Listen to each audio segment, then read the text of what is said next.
Hi friends, my name is Tove. Welcome back to my channel, ToveLoveKnits.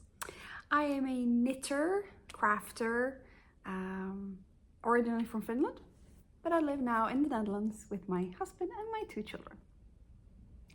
In today's podcast episode, I will wrap up August. Today it's the 28th or 9th of August. I have 4 finished objects. I have 2 whips that you've seen before and 2 brand new cast-ons. Take something great to eat and drink, and let's get into it.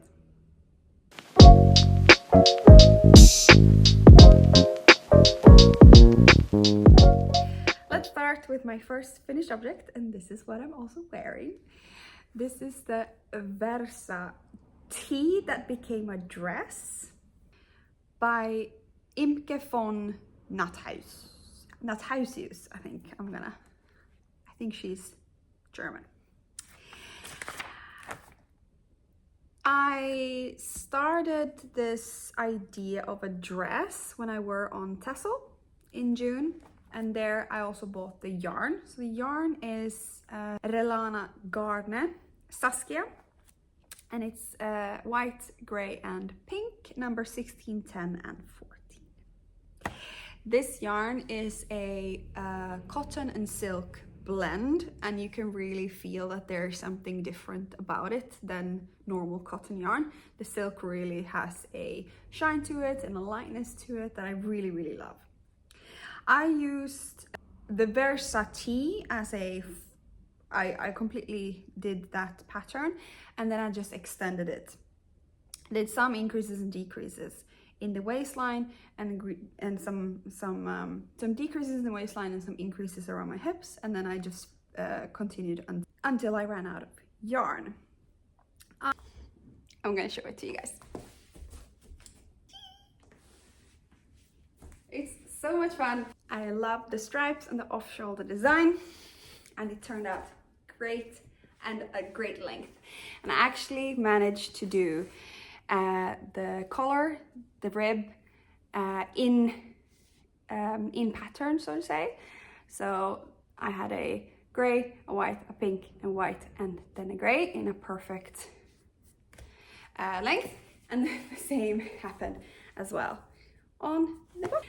All right, yeah, I'm super proud of this knit, and it was extremely fast. Finished object number 1. Second finished object I talked about last episode, and I think the episode before that, and that is my mini Sophie scarf. Here it is. Ta-da! This is the leftover Mominoki yarn that I also bought on Tessel. It's a wool Rami silk blend. 2 silk yarns this week. I only had 50 grams left of a ball when I finished the Louise top, so I decided to do a nice little Sophie scarf. Now, I didn't follow really the increases or the decreases. I decided to increase and do a straight line, and then a decrease in the end, because I didn't want it to be, I wanted it to be long enough and like not bulky. So it's a little tiny little scarf like so, and I really like it. Perfect under a little tiny jacket or as a scarf. Now for the fall, super cute 50 gram ball, perfect little palette cleanser project.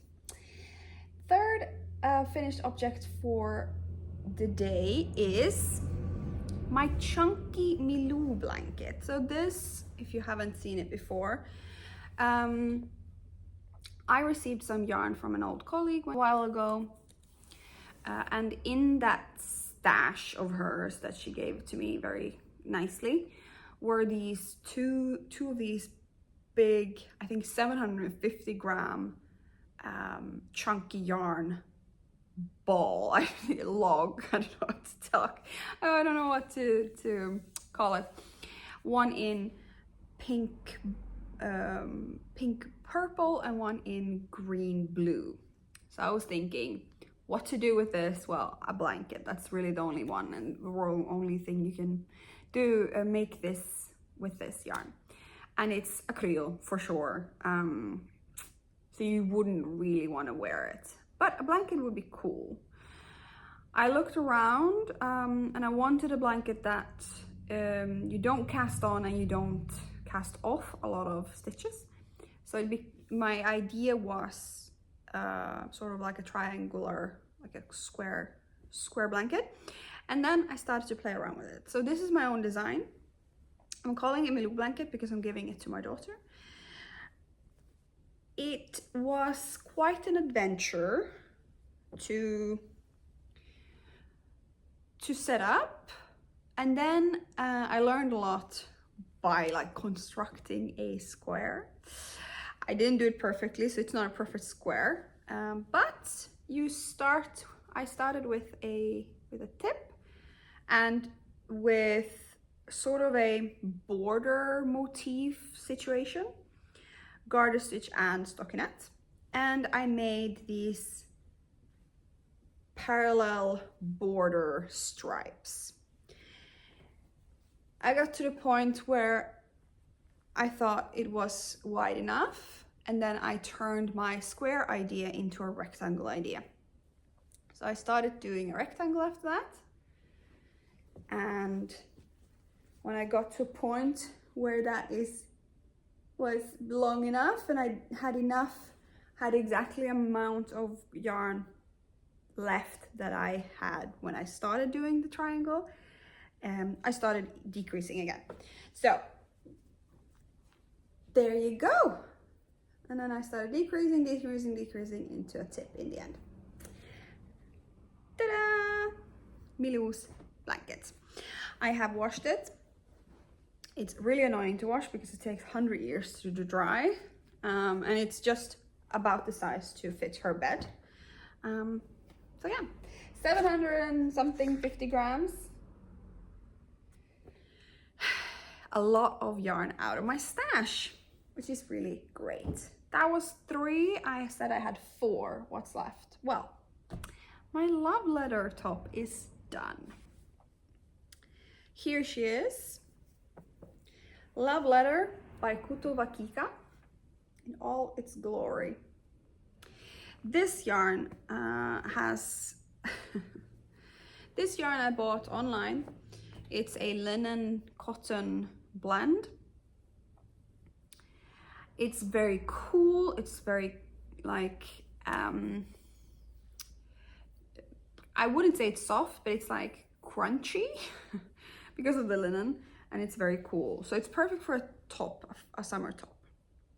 The pattern is from ToveLoveKnits, as I said, Veronica Lindberg.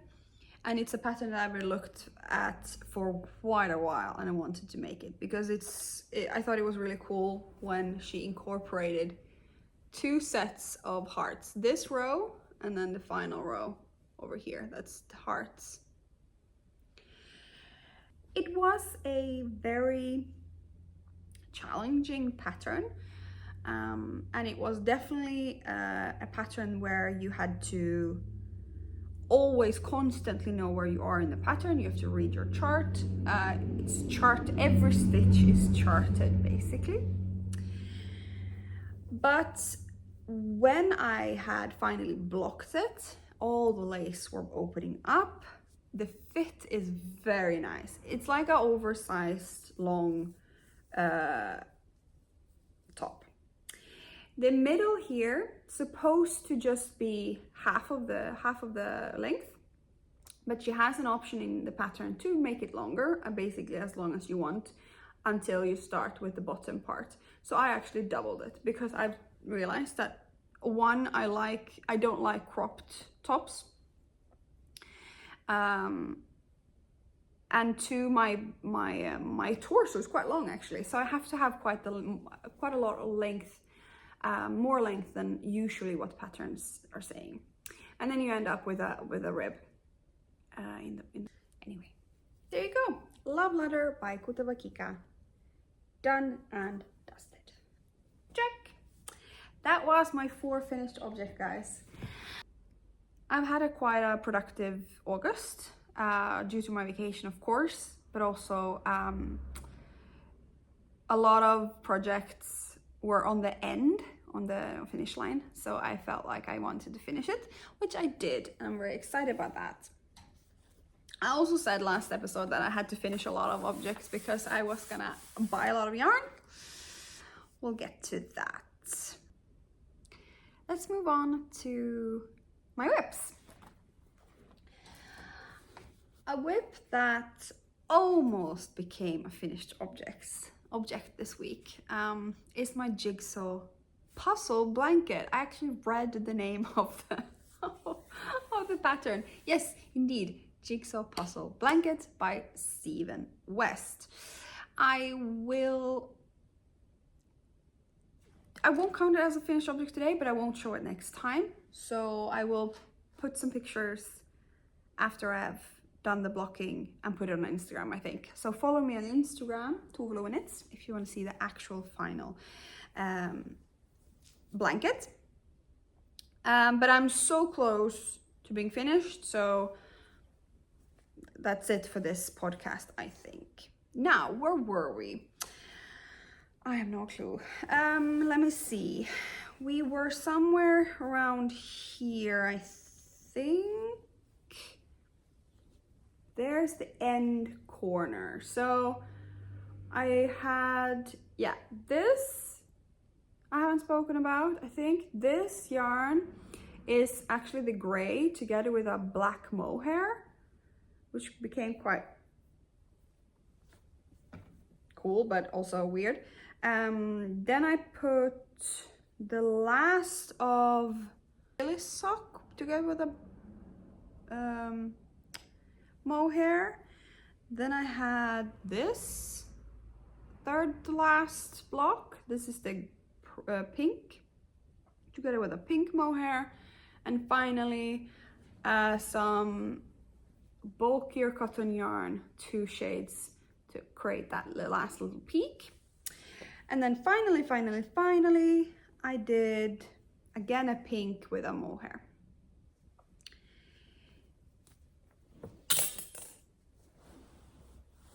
I'm gonna try to hold open, but I'm gonna have to get some. Oh, ta-da, here it is. I'll do some shots on Instagram with the actual final images of this blanket, but wow, what a journey. I can't believe that all of this is just stashed yarn, small bits and pieces. What would I have done with all these yarns if I wouldn't have done this blanket? It's crazy. And now I realize I have to start another stash busting project because I still will have small pieces of yarn. It's ridiculous. It's incredible, but it's ridiculous. Now, you can see it needs a border, which I started on. So I started in one end here, and I've created one side of an I-cord border. I did the turn and one short end, so this is the second border, and then I've started a little bit on the third. So this means that I'm over halfway done with the border, so I will basically finish this weekend. My plan is that, so Sunday is the last day of August. My plan is to have it finished by Sunday. Today is Friday. And then count all of this yarn towards the August stash down project. While I've been doing and knitting all these blocks, I've been counting the amount of yarn, grams of yarn per block already in the month before. So I only have a couple of blocks that will be counted as August stash plus the border. All in all, I think at this moment, I could check. All in all, before the border started, it was 1,022 grams of yarn. So that's amazing. 1 kilo of yarn. Okay. The border. I picked 2 yarns to hold together one is this cotton yarn, yeah, cotton acrylic yarn with a little bit of a fade, which I don't know really if you see that, but it has a quite a nice marbled effect. And I'm holding that together with one strand of drops mohair in this rust color, and that creates quite a nice ending of my project. It's a 4-stitch wide I-cord, and I'm just simply follow along the edge according to the pattern. It has a little bit of tips and tricks to get like a nice continuous border for this one. As I said, this is going to be the last time I talk about this. So it is a whip, but basically in 2 days it's going to be a finished object. So 4.5 finished objects. Can I say that? I'm happy that it's ending, but I'm really like the modular knitting technique. See if you can find anything similar to that. All right, final whip that you have already seen is my souffle by Penrose Knits. Time I had started on, I was somewhere on the yoke, I think, but this is how far I've come now. Look how nice it is. This yarn is a mohair from Lana Grossa called Bella. I also bought it in Tessel. You use 1 strand on the top here and 2 strands on the bottom, and in the middle there will be like a flowy woolang type of thing. That's the tractor. It's the softest mohair I've ever tried, ever touched, ever knitted with. It's absolutely fantastic, and it's like a cloud. It's so light. I have split for sleeves, as you can see, and I started 1 sleeve. I did like 10 centimeter on the body. I think I ran out of a ball, and then I started on 1 sleeve. I will make it long sleeves so I can wear it now in the fall, I decided. I think that's going to be a very nice in-between piece on a little bit of a lighter days for that. I did finish the I-cord in the top here, and then I have a button that I'm gonna attach. Then you knit the body, you knit the sleeves, and then you pick up on this purl edge and you make a little ruffle here as well. Really nice. It's not easy to knit with 2 strands of mohair. Maybe my needles are a little bit thin for it. It strains my hands a little bit. So I'm taking it a little bit here, a little bit there.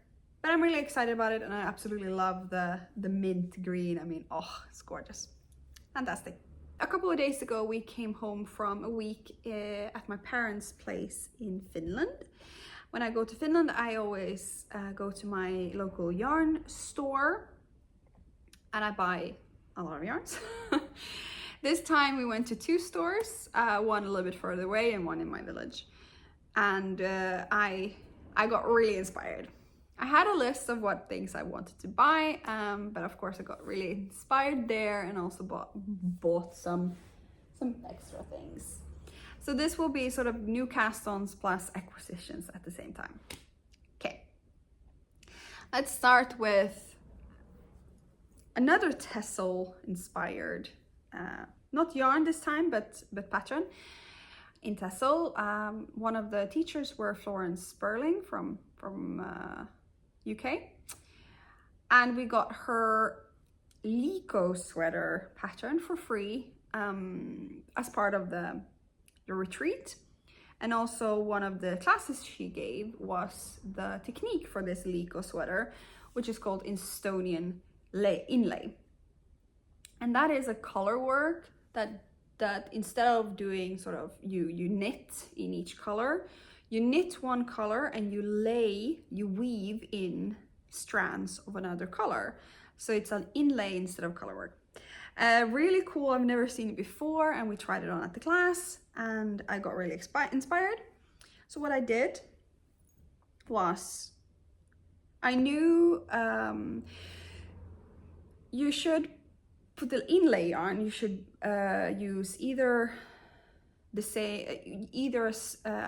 thinner yarn holds doubled, or you can do like a bulky yarn. So what I knew that I wanted to do was to use Let Lopi yarn in from my stash.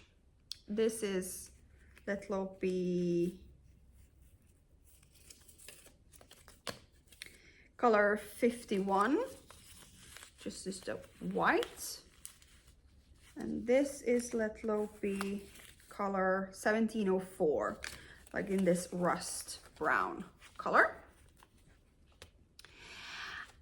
Then I needed a fingering weight yarn to make the actual t-shirt with.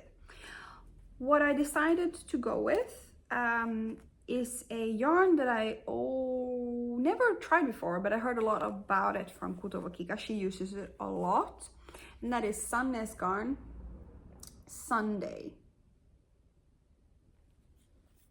It's a fingering weight merino wool, 100% merino. Quite straightforward, I would say. Not a lot different than the drops merino I've tried, but quite cool and quite soft with a structure in it. And this is the result so far. All right, so start by making a collar. This is 1x1 rib. I used my favorite Italian, not bind off, tubular cast-on. There you go. And then you start on this circular yoke. It's built up in panels, and every panel has its own yarn. So you don't go around and around and around, you go sort of down. That results in a lot of yarn ends. It wasn't as messy as I thought and as it looked. It was quite okay to keep them apart, but I definitely recommend you cutting shorter. I did, I think, 50 centimeter length, and that was really long enough. I had to make two sets of strands, but that was fine. And I think that's better than having like a meter of strand each. You have one strand of white and one strand of rust per panel, so it's a lot of yarn, but quite portable, because once you cut the strand, you don't have the ball, you only have a ball of the gray then. So that was fine. The inlay is, as you see in the beginning, it was quite messy, and then I got the hang of it better. And once you get into a rhythm of it, it was very cool. It was very fun. I must say, it was very, very fun. In between the panels, there is like a little braid, which I enjoyed. So yeah, then you finish up the circular yoke, and you can see that you increase in the panel as well. I split for sleeves. She has an option to do a t-shirt or long sleeved, and I chose to do the T. I used the size 4 and 3.75 needles, or I'm using, and I got the gauge very like precise, so that was good. She didn't give a bust circumference, only a body circumference. So I had to a little bit, it wasn't as straightforward for me to choose a size, but I think I chose a really good size. It fits me quite well. As you can see here, I tried it on this morning and I really like the fit. So as I said, I chose to do the T format, or the T version. So I made a T arm, a little t-shirt arm. The pattern calls for 2.5 centimeter sleeve plus 2.5 centimeter rib and I extended that, or you can extend it as far as you want, and I extended it to 4 centimeter arm and 2.5 centimeter sleeve. And then I do the second one. And now I'm just going for body. I would love to have this happen this weekend. I set up my trusted little row counter for 80 or something rows yesterday, and I have 60, so plus, yeah, so 58 rows left on the body, and then I will have a try on and see if I need more. I think I could do it, because when I done the I-cord on the jigsaw, this is the only thing I'm going to focus on this weekend, because it would be lovely to have this as August stash as well. Lego Tea by Florence Sperling. Really happy about that. Really cool. That's my first acquisition and my first cast on. My mother is also a knitter, and she showed me a book that she got from one of her friends. This book called Koftor by Maya Carlson. Koftor means cardigans, so it's a book about cardigans. I stole it, and one, because I started a pattern in the book, so I needed the book. 2, because she actually said go ahead and steal it, and 3, because my children completely drew in it and destroyed it basically. So I took it. As you can see in the back here, look how nice my children has made this book.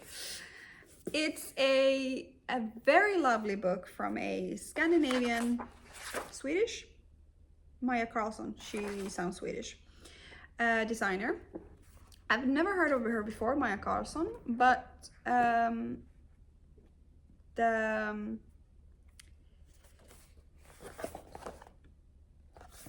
cardigans are very nice. This one particularly to Christmas would be lovely. And it's nice to have a book, actually. I enjoyed looking through it. Now, cardigans, look at that, how lovely. Cardigans means purling, and you know me, I do not like purling. So I mirror knit, purl a little bit, mirror knit mostly with this cardigan that I'm making, that I will show you in a second.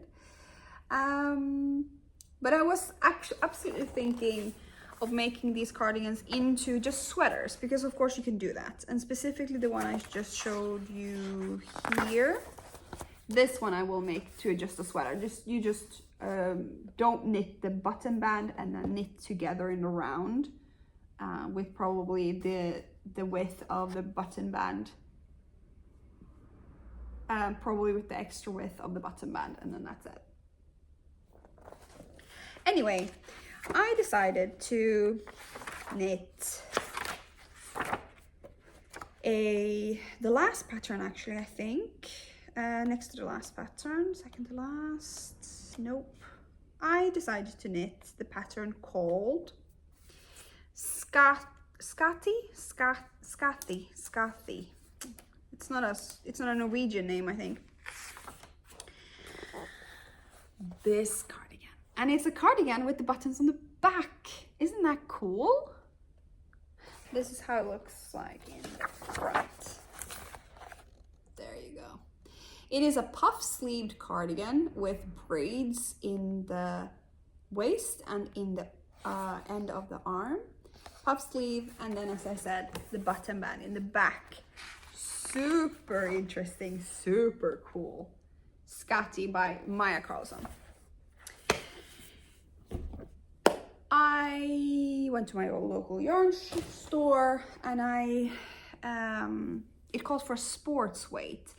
She uses a specific yarn, Järnbo yarn, I think, Järnbo ull, a lot in her designs, and that is a true sport weight. Järnbo järbuull. That's a true sport weight. 100 grams gives you 300 meters. And that to me is not that usual, I think. You either do finger weight or you do a true DK, but a sport weight in between is quite, not difficult to find, but quite unusual. What I found was Drops Alpaca.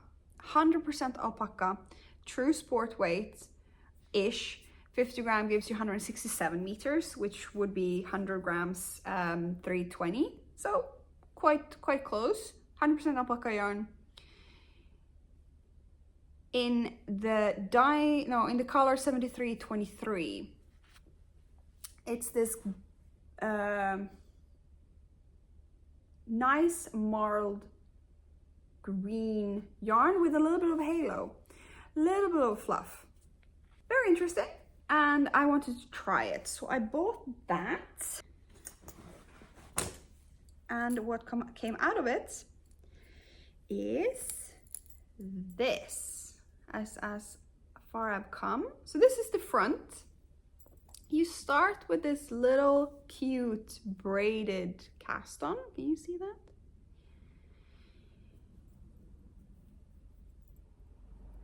And then you knit a true raglan increased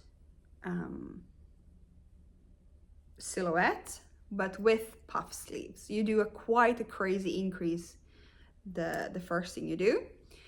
And after a while in the puff sleeve, you also do the decrease. So you get this little puff there. The back is of course open, and this is where the button bands will come.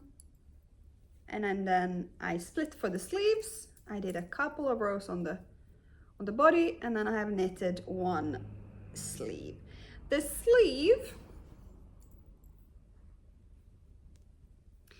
has no decreases at all, so you just do a plain straight sleeve, and instead of decreasing in the end, you do a braid, a bunch of braids. Can you see that?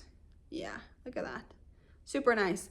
Then the pattern calls for just a normal cast off, but I did an I-cord in the end because I thought that was nicer. There you go. I really like it. I really like it. I can't try it on because I don't have a try-on tubing long enough. My cord is not long enough to try it on. I really like it though. It's very soft. It's very nice. The marled look on this this fabric is really super nice. Can you see the marbled look? Yeah, it's a little marled forest green with a touch of blues and greens in there. I bought beige buttons. I don't have them here. I think that's gonna be a great contrast. There's also quite some like light beige green stuff here.